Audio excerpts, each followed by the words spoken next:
Hello, so today I'm going to be making a tutorial on how we can just deconstruct a simple model. In this case, I have modeled a gummy bear prior to this. I've exported it as an OBJ just so that it would be easier to include into the workflow. I also included this drop gummy bear to show how we can use an RBD node. So if we go into the first gummy, we have our OBJ here. And then we have these fluid source nodes. Each of these fluid source nodes have a different function, and we are able to give them that function in the initialize tab. Here, this one's a flip, this one is smoke, and then the last one we'll have is fuel for our pyro node. And then we've put down nulls so that it's easier to call from in the future. The next thing we're going to look at is our DOP network. We have 4 different workflows going on here, but they are all very similar. They use the same concept, which in this case, the leftmost input holds our data, while the rightmost input is going to bring in the source that we have previously made. When we look at our volume source, we want to initialize it once again, and then call from our sourcing area. And in this case, we want to do our flip node. We can also adjust the box now so that it has somewhere to go. This is going to be repeated for every single one of these. We initialize as fuel, and we grab our pyro node, and then we can adjust the box. For our smoke, we'll do the same exact thing. We'll initialize as smoke, and then we'll pull our out smoke node and adjust that box. Here we've also added some particle functions that will help, or they'll make the gummy fall more into particles, as well as being on fire and smoking and becoming water. And you can see all that happening here. It's absolute chaos. The next thing we want to look at is, what is this ground plane here for? And how are we going to get our drop gummy to drop? So this is what the drop gummy looks like in the sourcing, just the OBJ with a null for output. When we go back to dynamics, we're going to look here. So we've put down a ground plane node, and this node needs a static solver,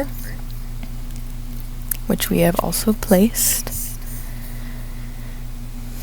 And then we want to put down our RBD node, which we will add in RBD solver to, which will make our gummy impact the ground plane like all of the particles and fluid and so on. When we go to, well, here we're specifying that in the SOP path we want to grab from that drop gummy node in the sourcing. When we merge, it's important that we keep the static solver at the very top of the hierarchy and the RBD solver second most to that. If not, it will not function correctly. The last thing that we're going to have to do is import all of this data. Right now we just have data, but it will not render unless we pull that data. So the flip, smoke, and pyro are all going to be very similar. We drop a DOP import field in this case.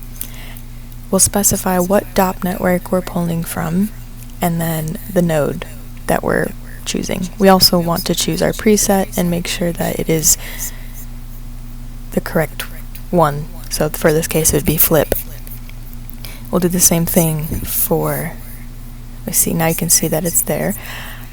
For the smoke, we'll do the same exact thing. We pull from .NET 1 and we pull our smoke and we choose smoke.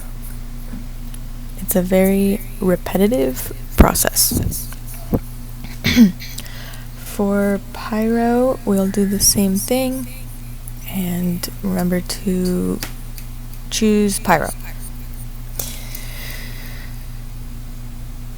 And right now we can't see those flames, so what we're going to have to do is go to our material palette, and as you can see, I've already pulled the materials that I want to use. I have flames, billowy smoke, basic liquid, and so on. The way that we want to add these is we'll go to the node and render and add that material. So when it renders, it will look like flames and smoke and water. For the drop gummy, it's a bit different of a process.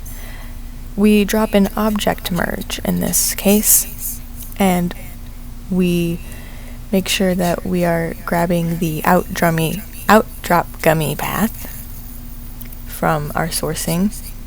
The next thing we do is drop a DOP import, and again we specify what DOP network it came from, and in this case we're going to have to write in this gummy underscore RBD rather than just pulling it directly. We have to write it, and then we also want to make sure our import style is on create points to represent objects.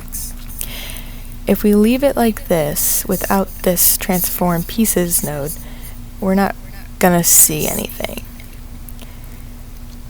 So the next thing that we want to do is add this transform pieces node.